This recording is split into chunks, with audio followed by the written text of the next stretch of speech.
Purvanchal university ఇది కేవలం university కాదు, మీ సక్సెస్ స్టోరీకి చిరునామా.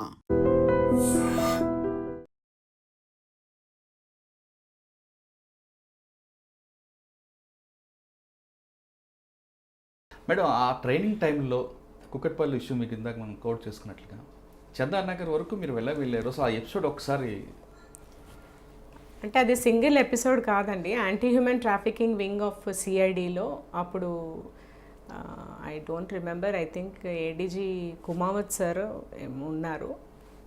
పిలిపించి ఇట్లా ఇన్ఫర్మేషన్ ఉంది, టోటల్ స్టేట్లో ఒక టీం ఫామ్ చేస్తున్నాము, డిఫరెంట్ ప్లేసెస్లో రైడ్ ఉండేది, చాలా చోట్ల రైడ్ చేసాము అప్పట్లో. అంటే as a part of that information Srinagar colony, తర్వాత even Sanath Nagar limits, if I remember now well, different parts of సైబరాబాద్లో రైడ్స్ చేస్తూ, I mean ఎర్స్ట్రైల్ Rangareddy and even Hyderabad city కూడా చేస్తూ లాస్ట్ ఆపరేషన్ ఇది మంచి. ఈ లీడ్స్లో మనకు ఏమైంది, ఒక మంచి information that big brothel is being operated, దాంట్లో చాలామంది పిమ్స్ ఉంటారు. అది కొత్తగా అప్పుడే upcoming Chandanagar police station was like an outpost then. ఒక I think some promotee SI was about to retire ఇంకా 1-2 monthsలో. ఆయన అక్కడ Muslim officer, he was SHO. Chandanagar లిమిట్స్లో చాలా బిగ్ బ్రోతల్ ఆపరేట్ అవుతుంది. ఇప్పుడు మనం అప్పటికే చాలామందిని అప్రహెండ్ చేసాం. ఈ ప్రాసెస్లో చాలా పెద్ద ఇన్ఫర్మేషన్ వాళ్ళ దగ్గర తీసుకుంటే మనకు స్టేట్ వైడ్ నెట్వర్క్ వస్తుందన్న ఒక ఇన్ఫర్మేషన్ మీద కూకట్పల్లి ఎస్హెచ్ఓ, తర్వాత యంగ్ ఎస్ఐస్ ఆఫ్ కూకట్పల్లి ఒక 2-3, దెన్ ఆ 2-3 ఎస్ఐస్తో అతను ట్రావెల్ చేస్తున్నట్టు అక్కడ చాలామంది ఉంటారు, మనం మిస్ అయిపోతాము అన్న, ఎట్లా చేయాలి అని అప్పటికప్పుడు వి జస్ట్ థాట్, ఒక పని చేయండి, నేను కూడా ఒక బ్రోతల్ కీపర్ లాగా లేదంటే ఒక పింప్ లాగా వెళ్తాను అక్కడ బిజినెస్ కోసం, అక్కడ ఉన్న వాళ్ళని ఇంట్రడ్యూస్ చేసుకుంటాం, నాలాగా ఎంతమంది బిజినెస్కి వచ్చినారో తెలుస్తుంది, ప్లస్ యాక్చువల్లీ ఎగ్జిస్టింగ్గా ఎంతమంది ఉన్నారు లోపల అన్నది తెలుస్తుంది. In the series of thing only, అంటే మేము చేసిన ఆపరేషన్లో అది ఒక భాగం. ఫైనల్ యాక్చువల్లీ మెయిన్ పర్సన్ అక్కడే ఉన్నారన్న ఇన్ఫర్మేషన్. అది ఏమైపోయింది, వెపన్తో ఉన్నాము, నేను వెపన్తో ఉన్నాను, 2 ఎస్ఐస్ వెపన్తో ఉన్నారు, SHO Kukatpally మునిరాజులు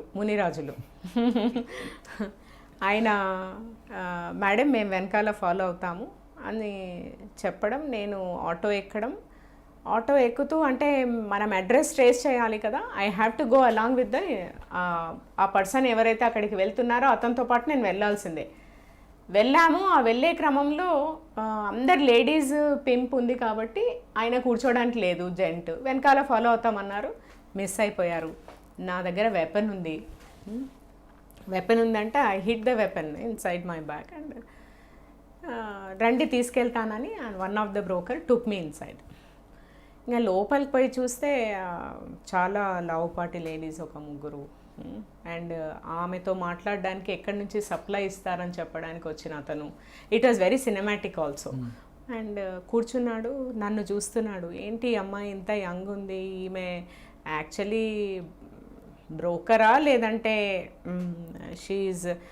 he tested me card ఇవ్వండి అన్నాడు. నాకు కార్డ్ లేదు, నేను కార్డ్ మీద ఆపరేట్ చేయను, తెలుస్తుంది పోలీస్కి అని చెప్పాను.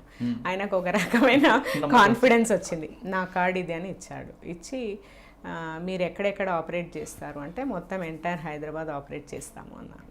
మరి మీరు నాతో పాటు ఒక ప్లేస్కి వస్తారా అని అన్నాడు.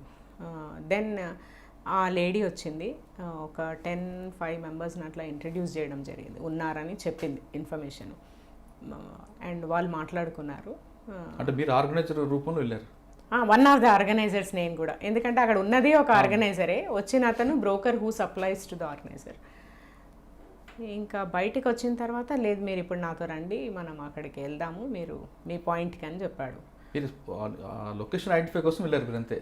లొకేషన్ ఐడెంటిఫికేషన్ ప్లస్ ఎంతమంది ఆపరేట్ చేస్తున్నారు, వాళ్ళు ఎంత ఇంపార్టెంటో కూడా మనకు తెలియాలి కదా లోపల ఉన్న వాళ్ళు. అదే identified, location identified, organiser identified, ఆ డీటెయిల్స్ అన్నీ కూడా తీసుకోవడం జరిగింది, ఎవ్రీథింగ్.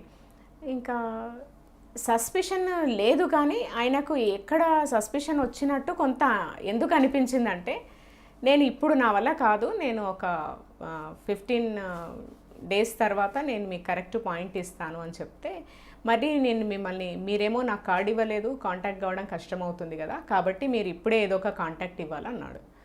ఇంకా ఆయనకు అనుమానం రాకూడదు కాబట్టి ఆయనతో పాటే ఆటోలో కూర్చున్నాను. కూర్చున్న తర్వాత కేపీహెచ్బికి వచ్చాక ఇంకా అట్లే పోతే నా దగ్గర in case if he tries to take me and all that it will become a problem. ఎవరు సైట్లోకి రాలేదు, కాల్ చేయలేను. ఇంకా మీరు నమ్మరు, చాలా సినిమాటిక్గా ఆల్మోస్ట్ దూకాల్సి వచ్చింది ఆటోలోంచి. దూకిపోయి ఒక్కటే చెప్పాను, 2 నిమిషాలు నేను ఫోన్ చేసుకొని వస్తాను, ఎందుకంటే నా దగ్గర ఫోన్ క్యారీ చేయను కాబట్టి నేను ఫోన్ చేసుకుంటాను అని, మీరు జస్ట్ 2 minutes వెయిట్ చేయండి అని వెళ్ళి ఫోన్ కాల్ చేసి వాళ్ళందరూ అక్కడికి వచ్చేసారు. He was apprehended of course. మీరు ఫోన్ చేసే వరకు అక్కడే ఉన్నాడు వాడు. అంటే మనం చెప్పాం కదా 2 minutes ఆగండి ఫోన్ చేసి వస్తానని. దెన్ ఆ రోజు ఇన్ కేస్ మిస్ అయి ఉంటే he would have taken in an auto and weapon మన దగ్గర ఉంది. And he was a big operator only, of course later arrested and all that. అంటే ఇన్ డెవలపింగ్ ద ఇన్ఫర్మేషన్, అంటే intelligence ఎలా develop చేయొచ్చు ఒకటి. 2 ఆన్ ద నెగటివ్ సైడ్, అది పోతే ఏం కాదు ఇన్ఫర్మేషను, నేను సేఫ్ సిచ్యువేషన్లో లేనప్పుడు బయటికి రావాలి అన్న ఒక లెసన్ కూడా అక్కడి నుంచి యాజ్ ఏ ప్రొబేషనర్. లక్కీగా అప్పుడు కొంచెం మైండ్ పనిచేయడము, నేను ఒక 2 minutes మాట్లాడుకుంటానంటే అతను నమ్మగలగడం, నమ్మించేట్టు బిహేవ్ చేసినందుకు ఇట్ వాజ్ ఓకే. బట్ కానీ ఆ మధ్యలో గ్యాప్లో 2 గంటలు మాత్రం మీరు 2 hours చాలా టెన్షన్ అండి, ఎందుకంటే 3 ఆర్గనైజర్స్ ఉన్నారు అక్కడ. నేను ఆ రోజు పోలీస్ జీప్ వెనక నేను స్కూటర్ మీద ఉన్నా, మొత్తం రంగారెడ్డి పోలీసులు అందరూ టెన్షన్ ఉన్నారు, ఈవెన్ ఎస్పీతో సహా. మిస్ అయిపోతే ప్రాబ్లం అయిపోయింది. పోలీస్ ఆఫీసర్ విత్ వెపన్ అందులో ఆర్గనైజర్కి వెళ్ళిందంటే ఏం జరిగినా డిపార్ట్మెంట్కి బ్యాడ్ న్యూస్. 100%. అంటే మీరు ఆ రోజు సిచ్యువేషన్లో ఏమాత్రం కొంచెం మీరు ఇంటెలిజెన్స్ యూజ్ చేయకుండా మీరు కూడా ఒక సాధారణ మహిళలాగా ఉంటే మీరు ప్రాబ్లంలో ఫేస్ చేసేవారు ఖచ్చితంగా. మీరు ఆడిని పట్టుకోవడం కోసం మీరు రిస్క్ తీసుకుంటూనే మీ ఇంటెలిజెన్స్ యూజ్ చేయడం వల్ల మీరు సేఫ్గా వచ్చారు, ఆ ఎక్కించి మీకు దొరికాడు. అటువంటి ఇంటెలిజెన్స్ మిగతా అమ్మాయిలు కూడా యూజ్ చేస్తే బాగుంటుందేమో కదండి. అంటే except for the weapon it was a calculated risk only. Weapon ఉంది కాబట్టి it was an uncalculated risk అని చెప్పాలి. వెపన్ ఉంది కాబట్టి, కేవలం వెపన్. బట్ అదర్వైజ్ మనం యూజ్ చేయాల్సిన ఇంట్యూషన్ 100% యూజ్ చేయాలి, whether I'm a police officer or not. First of all నేను నా డిపార్ట్మెంట్ చెడ్డ పేరు రాకూడదు ఒకటి. ఫస్ట్ నేను బయటకు వస్తే కదా డిపార్ట్మెంట్కి. ఇప్పుడు చూడండి ఎన్నో ఘటనలలో చూస్తున్నాను, so many times I tell, ఇది అదేం ఫస్ట్ సిచ్యువేషన్ కాదు, ఏ మహిళకు కూడా అట్లాంటి సిచ్యువేషన్ సాధారణమే. నేనంటే నేను చదువుకున్న రోజుల్లో కూడా ఫేస్ చేసి ఉంటాను చాలా. అసలు చాలా ఆక్వర్డ్ సిచ్యువేషన్స్ కూడా ఫేస్ చేస్తాం as a women. Any girl faces, నా దృష్టిలో ప్రతి అమ్మాయి ఫేస్ చేస్తుంది. ఆ ఫేస్ చేసినప్పుడు ఫస్ట్ మైండ్ పని చేయాలి, ధైర్యం. అంటే నేను దీని నుంచి బయటికి రాగలను. First assessment of the situation is more important. ఎప్పుడు కరెక్ట్గా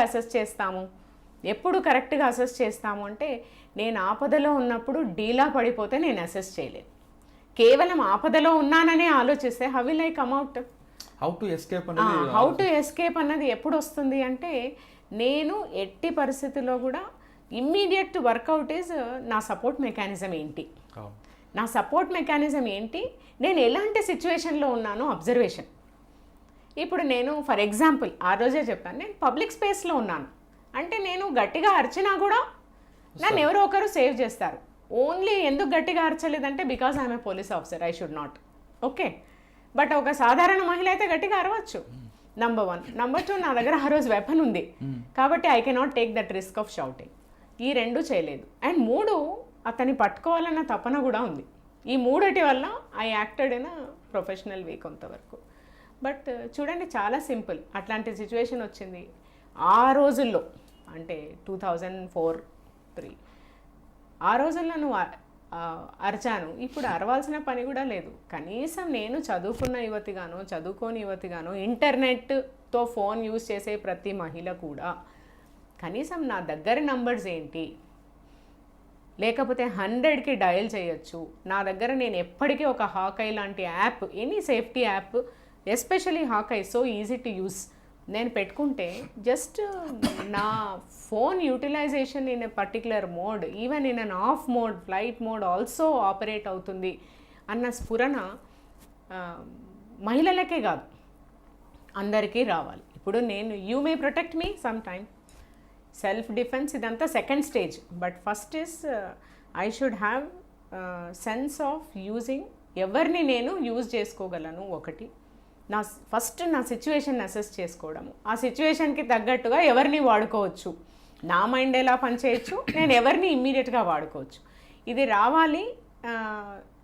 ఇది రాకపోవడానికి కారణము నేను అనుకోవడము మనం అమ్మాయిలను పెంచే విధానం వెరీ ప్రొటెక్టివ్లీ. ఎంత ప్రొటెక్టివ్గా పెంచుతామంటే యాజ్ ఇఫ్ అమ్మాయి యొక్క రక్షణ అమ్మాయిది కాదు, ఇంట్లో ఉన్న అన్నది, నాన్నది, తమ్ముడిది, ఒక అమ్మాయిని రక్షించడం అన్న ఒక భావనతో పెంచడం నంబర్ 1. Number 2, gender equality. అంటే నీవు కొన్ని విషయాలు నువ్వు ట్యాకిల్ చేసుకోలేవు అన్న ఒక భావనతోనే అమ్మాయిలని పెంచుతాం. నంబర్ 2. నంబర్ 3, ఇప్పుడు డిపార్ట్మెంట్స్ లైక్ పోలీసే కాదు, so many people can help you around.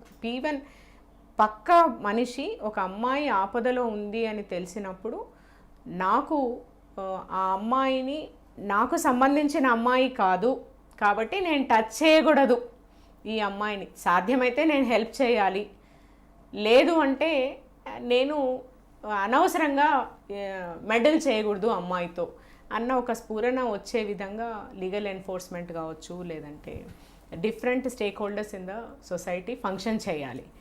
ఇప్పుడు మీరే ఉన్నారు, మీ డాటరు, మీ wife is different, but any other girl is like that only, as long as that girl anyway doesn't ఏమంటారు, any other girl is like them. ఇప్పుడు వాళ్ళకి ఆపద వచ్చినప్పుడు మీరు ఏ రకమైన ఇది చేయడానికి ప్రయత్నిస్తారో, ఏ అమ్మాయికి వచ్చినా కూడా నేను చేయొచ్చు, నాకు బాధ్యత ఉంది అని మీరు భావించడం అట్ లార్జ్ సొసైటీని ఒక ఆర్డర్లో పెడుతుంది. ఆ ఆర్డర్లో పెట్టాలంటే నేను అనుకోవడం, 1 అమ్మాయిని పెంచే విధానము, 2 అబ్బాయిలను పెంచే విధానము, 3 మనకు ఏమేమి సంస్థలు కానీ లేకపోతే ఎంటిటీస్ కానీ లేకపోతే విధానాలు కానీ మనకు హెల్ప్కి రీచ్ కావడానికి ఉన్నాయో, స్కూల్ స్టేజ్ నుండి from 0 we have to make them understand. సైమల్టేనియస్గా respect for women in a particular way, at the same time not to meddle with women in a particular way. Next, utilizing the existing resources for the woman in a particular. These 3 things మనము ఒకటే లెవెల్లో తీసుకొని వెళ్తే I think we will at large be like western societies where an individual is seen as an individual only.